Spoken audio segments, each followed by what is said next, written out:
Udumo kuNkulunkulu kweliphezulu nokuthula emhlabeni kubantu abathokozelwa nguye. Baba uNsibanda uyakubingelela Ndlalifa izolo. Ngithi uJesu Kristu inkosi. Siyambonga uNkulunkulu kakhulu, siyamdumisa bangcwele ukuba phinda sihlanganise futhi namhlanje ukuba sizodla isidlo sasemini. Sisemkhosini ke kwenzuku ezintathu sibonga uNkulunkulu. Usuku lwesithathu lolu ukudla soze sikubone kusasa ekseni. Kusasa ekseni emva komkhuleko esizowuthola. Umkhuleko wokuphuma emkhosini. Siyambonga uNkulunkulu wethu kakhulu bangcwele, siyamdumisa, siyambonga ngendlela emangalisayo. Izinto azisenzela zona ziyamangalisa. Uyahamba phakathi kwethu. Ngiyadabuka ngoba yekhona bayaphuma abantu. Kodwa ngisola nina. Nivele ninike noma ubani nje ilink. Noma ubani nje niyamnika ilink. Abanye bezela ngezinye inhloso ngoba nina nixoxe nabo. Wokumthumelela inkonzo umuntu ungasheshi umnika ilink. Umbona uyazithanda yini? Ayivothi gaqa umuntu nje. Bafethu sengikhathele ake ngikusho lokho. Ukukhipha abantu, hayi ukuthi ngiyabakhipha. Mayisephumile umuntu ufuneka ngibhale eduze kwegama lakhe ukuthi left. Ngibhale eduze kwegama lakhe ukuthi left. Kuthatha isikhathi eside kabi. So kusho ukuthi nizodelay ukuthola ama messages enu ngoba ngibhizi ngibhalana no left. Ngifike ngithatha isikhathi ngiba accepta, ngiba approver befika ngama link. Within a day ngosuku olulodwa noma ngaphansi useyaphuma futhi umuntu. Omunye uphuma ngokufaka i-emoji kanti uphuma ngamabomu ufuna ukukhishwa. Angisawenzi mina umsebenzi. Ngisebenzana nama-emoji. Ngisebenzana futhi nabantu abathi kade beqeda ukungena bayaphuma. Uma kuqhubeka kanje, ngiyanothisa nje kancane kancane. Makuqhubeka kanje, ophume nge-emoji ngeke aphinde angene. Ngoba manje angisakwazi ukwenza omunye umsebenzi. Kuzokwenzeka. Mark my word. Mhlamba ke ngiphinde nginikhumbuze. Inkosi uJesu yathi umuntu ofaka i-emoji angimkhiphe angabuyi. Mayifuna ubuya akangabuyi. Mina ngomusa wami nganicengela ngiyanibuyisa manilethe iVN nokunye. Kodwa manje ngendlela esekwenzeka ngayo sengathi ngizobuyela kuwo amagama alo ongibele. Ngoba wayazi yena ukuthi usho ukuthini mayethi umuntu ofaka i-emoji akangabuyi. Ngasho ngizophinda. Kungagcina kusele abantu ababili abathathu abangawafaka ama-emoji kunokuthi ngibe no 10,000 ofaka ama-emoji. Kuhle nje sikukhulume sikucacise lokho bafowethu ukuthi asincengene. Ayangimncengile mina. Angikwazi uncenga umuntu ufuna ukuya ezulwini. Ngeke futhi ngimncenge. Phela wena uzoyela ezulwini, mina ngizokutshela ukuthi kiwa kanjani kodwa ungacabanga ukuthi uncengiwe. Uzofaka ama-emoji bese uvela uyabuya nje. Ufaka ama-emoji bese uvela uyabuya nje. Akuwona umdlalo lo. I-group kaNkulunkulu odala izulu nomhlaba. Ihloniphe. Musufaka ama-emojis. Musufaka izandla. Musufaka opopayi. Ubheke uAugust uzoqala nalabo abantu abangafuni ukuyeka ama-emoji. Mangilithola ithuba ngicela ningangibeleseli. Bonke labo esenibacelele ukuthi babuyele. Ngiyakholwa angazi ngizobabuyisela. Ngenzeka ngingababuyiseli. Kodwa ngicela ukungabeleselwa. Futhi naye lo akasushintsha abantu. Mawade ucele ngosibanibani, linda musugqomagqoma uyofuna abanye futhi. Ngoba kuhambi ngetiye. Manje izokhumbula ngisho umama uNsibande ngamkhipha efaka i-emoji. Ngamkhipha. Ngisho unkosikazi wami ke mina manje. Uthe ebuye exolisa ethi ufuna ukungena ngathi landela iprocedure. Yenza ivoice note. Ucela uswane. Ayilethe nama particulars akho. Akusebenzi ukuthi unkosikazi wami. Wakwenza. uthi ungathi wayefele yizwe engekho ekhaya lizwe. So ke lokho engikwenzayo akushintshi, akukhethi bantu. Umama uNsibanda seke waphuma yakwazi umbuze mawungakholwa. Wafuna ukubuya ezoyikhulumela ngathi angikwenzi lokho phela ngifuna ukuya ezulwini. Uma umthetho uthi yenza ivoice note uyithumele ngomuntu akukhuluma ama-particulars zakho uzokwenza njalo, wenze njalo ngoswane. So ke manje angibazi laba abavele behle benyuka nje. Angibazi laba bathi umuntu angazi ingene kanjani. Ngoba phela mayingazi ukuthi ingene kanjani usho ukuthi ngambuyiseli ngoba akazi ukuthi ingene kanjani. So ke ngilo nginothisa kancane. Maniqhubeka kanje ngo-1 August ofake emoji ngeke aphinda abuye. Ngiyasho nje akakabi njalo. Kodwa maniqhubeka nenze nje ngiblame ninake enihlezi ukuthi nini ningabachazela abantu ukuthi abasufaka ama-emoji. Nakho ukuthi mawusuke wangena awukwazi ukubuya kuzohamba kufike kwenzeke. Laba abayiphumelayo nje. Laba abayiphumelayo ngiyabamaka nje aphuma umuntu. Kuzohamba umuntu ophumile angabe sabuya. Umuntu ophumile ezulwini. Mina ngisho ezulwini la ngempela uyabuyela. Umuntu ophumile esihogweni. Akukho ukuphuma esihogweni. Akukho kodwa ezulwini kuyaphunywa kanjani na? Mawuphenduka uphinde uwe. Hayi usiyovukela kwabanye hayi la ekhaya lezwe. Mawusufuna ukubuya nje akuyona indawo yokubuyela le.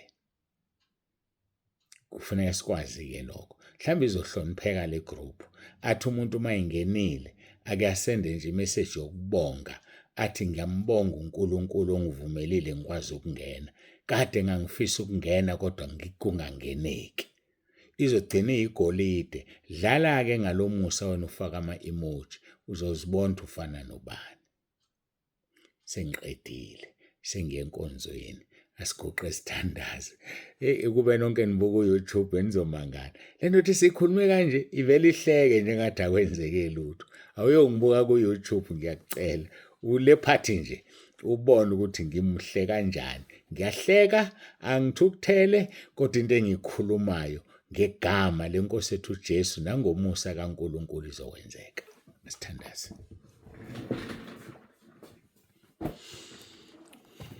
Babongcwele babolungileyo uNkulunkulu wethu nomusa siyabonga lesi sikhathi siyabonga kakhulu uthando sithande ngalo. Siyakubonga Nkosi ngakho konke osenzele khona. Ngiyawuqalekisa umoya wama-emoji, umoya kaSathane ebantwini abafaka ama-emojis.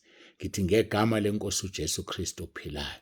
uSathane ulwa negroup ukuthi inciphe ngokufaka abantu bama-emojis. Siyacela ke Nkosi ukuba usize kuliwe nama-emojis. Abantu bakwazi ukuthi awafakwa bangadlaleli khona. Nalabo bangena bephume sengathi sekhishini. Iyona ndawo engiyaziyo ongena uphume nje uyaphuma wenza ukuthi uyangena wenza ukuthi akukhona ekhishini la. Ikhaya lezwi likaNkulunkulu esimkhonzayo simhloniphayo nesimesabayo. Ngiyacela ke Nkosi ukufake kubantu. Abantu bazibona banenhlanhla ukuthi bakhona la. Ibanathi ke kule nkonzo ngomoya wakho ingcwele siyabonga. uJesu Kristu inkosi. uJesu Kristu inkosi. uJesu Kristu inkosi. Amen.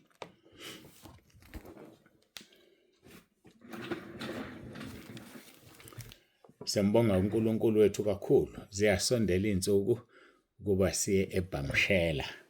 Ngoba sifakiwe kisimemo wonke umuntu yamenywe eBhamshela. Konze iqala ngo-9 ekuseni ngomgqibelo eBhamshela.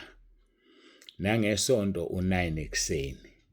Inkonzo zimbili imvuselelo yaseBhamshela. Ngomgqibelo izinkonzo zimbili iyodwa ngolesithathu uxolo. Eyesithathu iSunday. So iyodwa Sunday engeyesithathu. So sinenkonzo ezo3 ke. Hayi asihlanganene eBhamshela abafowethu. Kuzodlula nje usuku lwakusasa ngokugcinwa inkosi amabombo siwabhekise eBhamshela.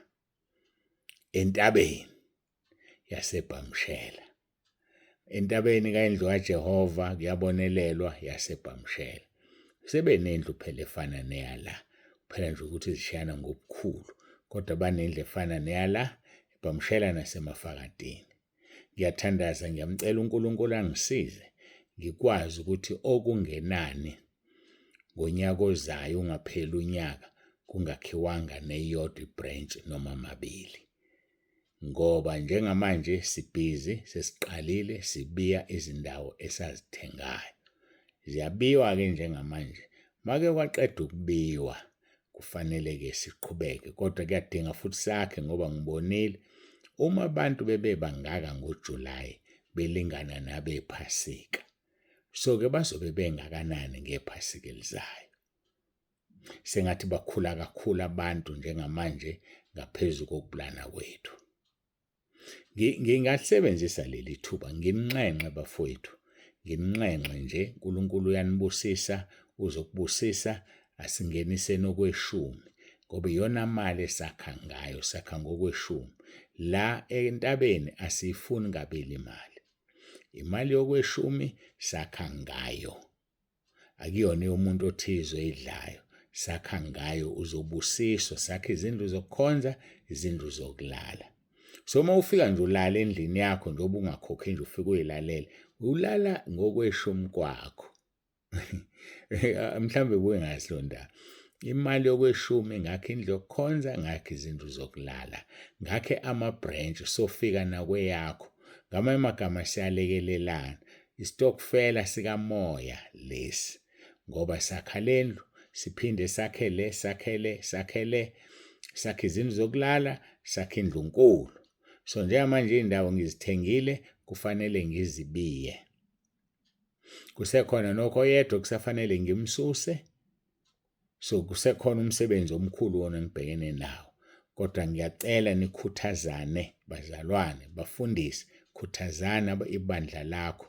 Abanye banika befundisa okweshumi bese bekudiphozitha befundise kuhlangene, abanye bazifakela bona okweshumi. Ngiyanxenxa-ke ukuze ubusiseke nawe uvikeleke, ngenisana okweshumi endlini kaNkulunkulu. Ngeke ulithole ibandla elingenazo imali eziningi njengaleli. Kwamanye amabandla uyanikela okweshumi, phinde kufunwe loya mnikelo, kufunwe loya bese kufunwe owesakhiwo.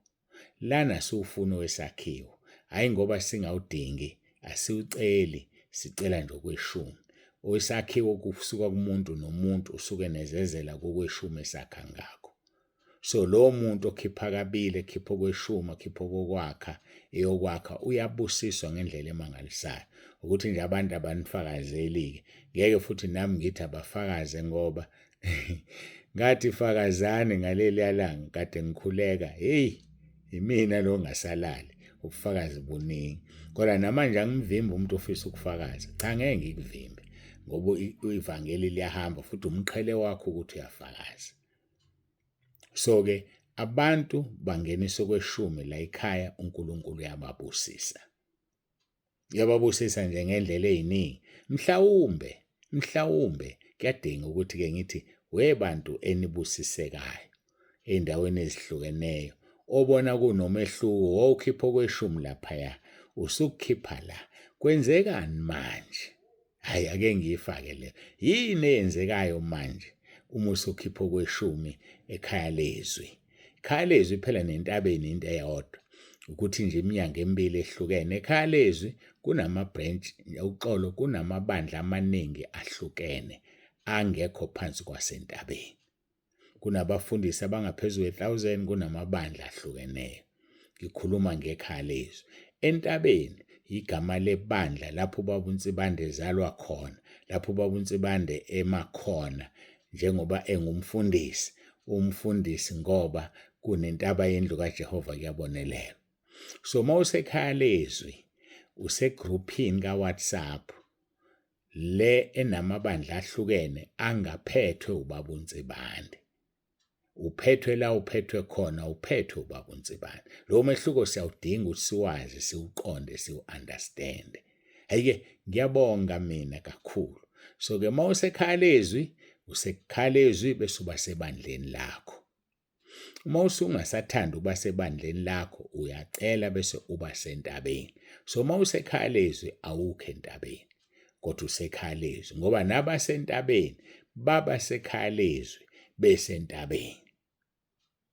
Ingakho ngakubeka kwacaca ngathi uma uphuma entabeni uphuma ekhaya lezwi kanti uyakwazi ukuba sekhaya lezwi kuphela ungangeni entabeni. Kodwa uma usuze waba sentabeni mawuphuma entabeni siyakubonga nasekhaya lezwi. Ayike angidlule ngingena ezweni la namhlanje udumo kuNkulunkulu kweliphezulu nokuthula emhlabeni kubantu abathokozelwa nguye uJesu Kristu inkosi. Sekuhambe 15 minutes and 40 seconds. Ayike ake sibuke lapha uverse 14 ngishilo izolo ngisoqala kuverse 14 Matthew chapter 5. Nina ningukukhanya kwezwe. Umuzo wakhe entabeni ungesitheke. Amazwi eNkosi uJesu. Usho thina akasho umunye umuntu. Singukukhanya kwezwe. So yena ungubaba wokukhanya. Yena udale ukukhanya ngoba uNkulunkulu Baba wakhuluma izwi. So ke ukukhanya kukhona ngoba bona bengukukhanya. Sebeyakudlulisa ke lokhu kukhanya bakuletha kithi nina ningukukhanya kwezwe. Umuzo wakhe entabeni ngeke usitheke. Abesethu verse 15 nomuntu akasokheli isibani asibeke phansi kwesitsha kodwa usifaka othini khona siyakubakhanyisela bonke abasendlini. Kanjalo makukhanya ukukhanya kwenu phambi kwabantu kuba babone imisebenzi yenu emihle badumise uYihlo osezulwini. Ubaba osezulwini will only be praised once kwabonakala imisebenzi yethu emihle esithi singamaKristu esithi singamakholwa.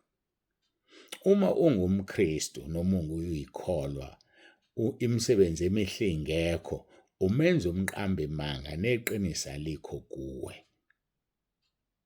Ngakho ke kumele sibe ukukhanya kwezwe. So izwe lisebumnyameni ngenxa yabantwana bakaNkulunkulu abatshaliwe emhlabeni wonke. Izwe lisekukhanyeni.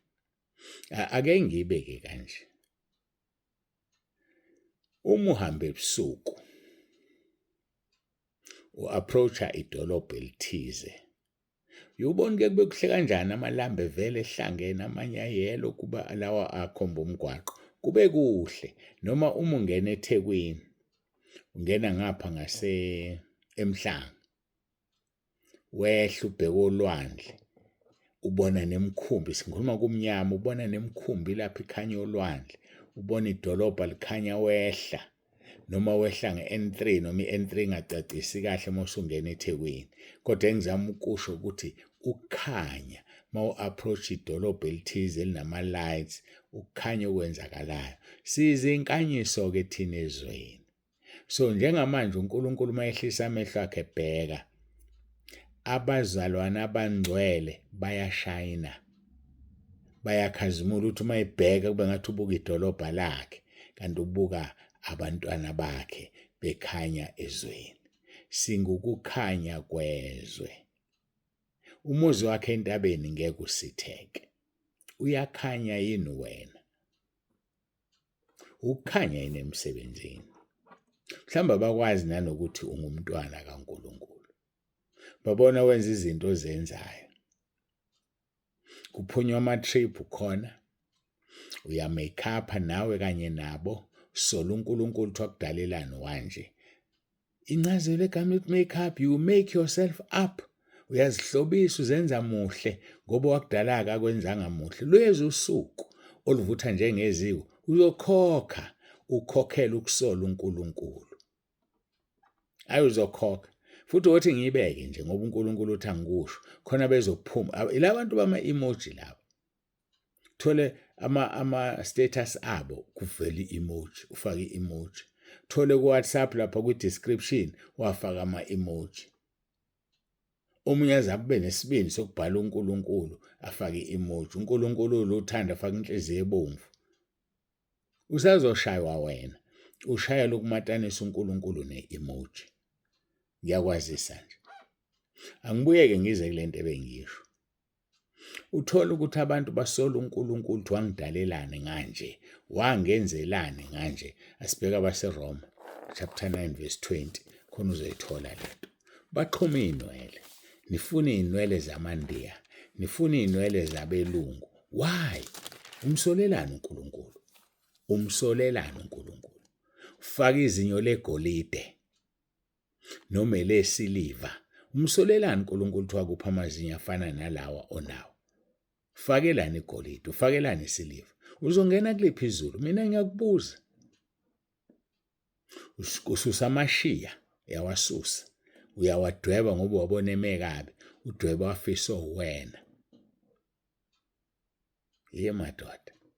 Lezi usuku oluvutha njengeziko.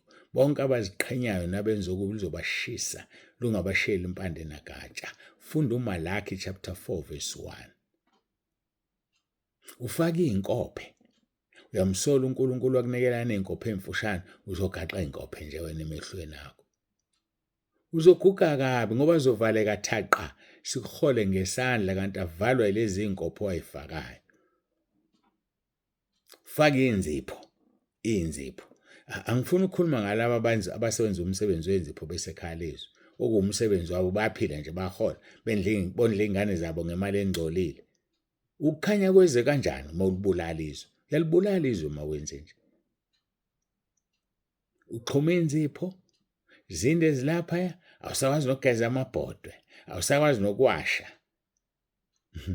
Ngabe ngakhumbula labantu abafikela uma ifikele ukukhala kanti wenze kuthiwa yini ama-eyebrow, angazi lento abayifaka emehlweni. Vele uzehla inyembezi adwebe amanzi adwebe. Asemubi-ke lapho umuntu. Akasemubi uthi woza tata. Usemubi. Kodwa uthi uyamake-up yena. Yini lento oyifakile ekhanda?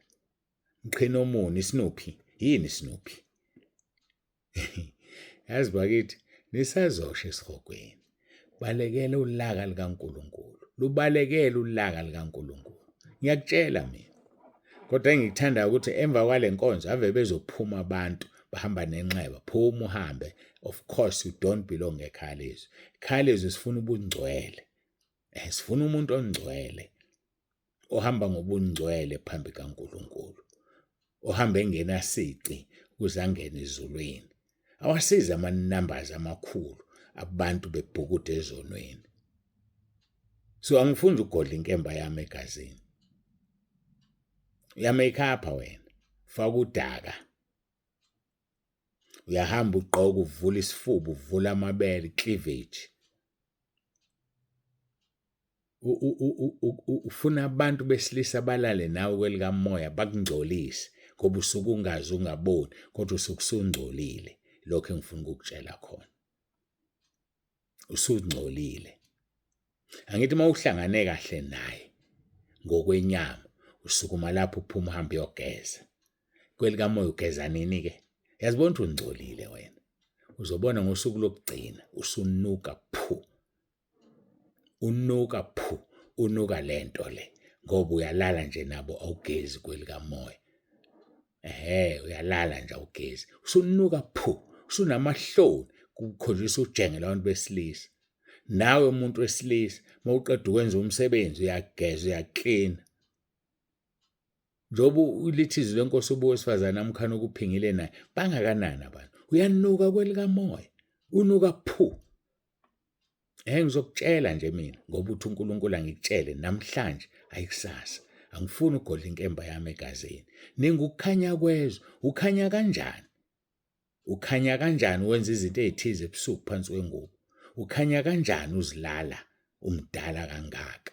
Angisho izingane efanele zizilala umdala ekholweni. Wafika nini ekholweni? Kodwa wenza ukungcola. Uyazithokozisa. Sijabule thina sithi sinentombi into ebandleni, sinensizwa nsi. Khona siyaxaka ukuthi ningashadi. Kanti shade nedemon, shade ne-spiritual wife, shade ne-spiritual husband. Hawu, indoda uyibona ingashadi. iyahamba nje iminyaka indoda ihlezi ayishade kanti ishadile kwelikamoya iyosha esihogweni phuma emanyaleni phuma ekungcoleni uhlonipheke uzihloniphe sikubonisa ugqoka isudu umuhle kanti ulala nabafana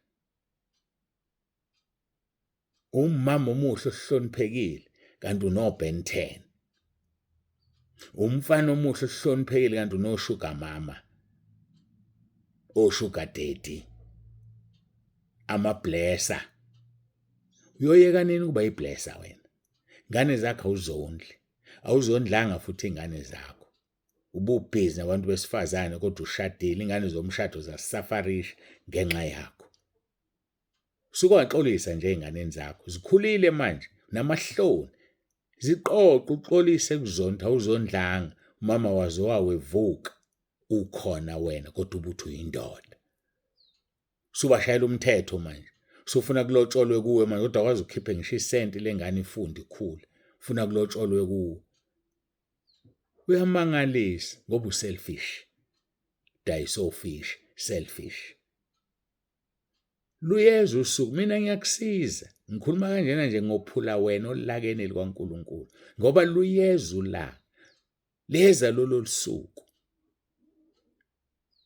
luyeza ulaka likaNkuluNkulu balekela ulaka likaNkuluNkulu uvuma uJesu balekela ulaka likaNkuluNkulu uvuma izono zakho balekela ulaka likaNkuluNkulu uma usuvuma izono ubhabhadiswe bese ungabuyele emuva ungalengisi nje ehlanza umhlanzi ubuyele kuwona siyambonga uNkulunkulu owasipha ukunqoba ngenkosi yakhe uJesu Kristu ususo okunqobeni asisekunqobeni uyasihola odwendweni lokunqoba hlukana-ke nesono hlukana nje nobubi busisiwe umuntu osiphambeko zakhe sithethelelwe busisiwe umuntu osiphambeko zakhe zisitshekelwe funda amaHubo 32 verse 1 and 2 ufuna isibusiso uzosithola kanjani ungathethelelwe ngoba uvuma izono zakho uhlukane nazo bese uthola umusa Izaga 28 verse 13 hayi ake nginishiye ukuthi naqala ngikhulume kakhulu ngathi mangiphaphama bengibuyisa leso sikhathi njengamanje ziya kubani u27 minutes ziya ku30 angivalelisi angivalelisi uzwile yazi umuntu ozwile wena uzwile noma ungaphuma ekhaya lezwi uhamba nenxeba uyokwazi ukuthi ukhona uNkulunkulu ekhaya lezwi ikhona indoda egitshelwe uNkulunkulu ekhuluma amaqiniso ayingeke mina ngikuprofethele kodwa ngokushumayela ngiyaprofetha ngoba bakhona abantu engikhuluma nabo njengamanje bakhona bangathula nje balungile kodwa bakhona abantu engikhuluma nabo bazwile futhi lentshumayelo yokubuya ngosuku lokugcina sho njalo uJohn chapter 12 verse 48 uthi uJesu ngeke ngisanahlulela kodwa izwi engilikhulume kini ilona elizonahlulela akakhulumike yena ngqo ukhuluma ngomuntu yabo lo muntu omlalele awulalele yena ulalele yena uqobo lwakhe uNkosi uJesu ingene kuye ayikhulumela hlala ke uyozibona ufana nobani ngesho uma usungenile esihogweni awuphumi ngeke uphume kodwa uma usekuleli ungenile esihogweni uzophuma ngoba usaphila unethuba lokuvuma izono zakho unethuba lokuvuma uJesu unethuba lokubhabhadiswa siyambonga uNkulunkulu ube nosuku oluhle ulalela inkonzo efana nale bese ungaphenduki hayi ulukhuni ufana netshe lafa kwemanzini thema liphuma lashanga isando laqhephuka lomile phakathi babusisiwe abazwayo lokhu umoya ukukhuluma ebandleni masikhuleke sibonga inkonzo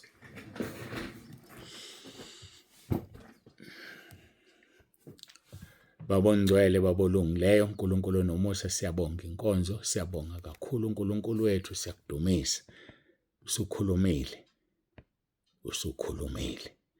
sekusele kumuntu ukuthi yini yena afuna ukuyenza dumo lonke lungo lwakho lukufanele uJesu Kristu inkosi uJesu Kristu inkosi uJesu Kristu inkosi amen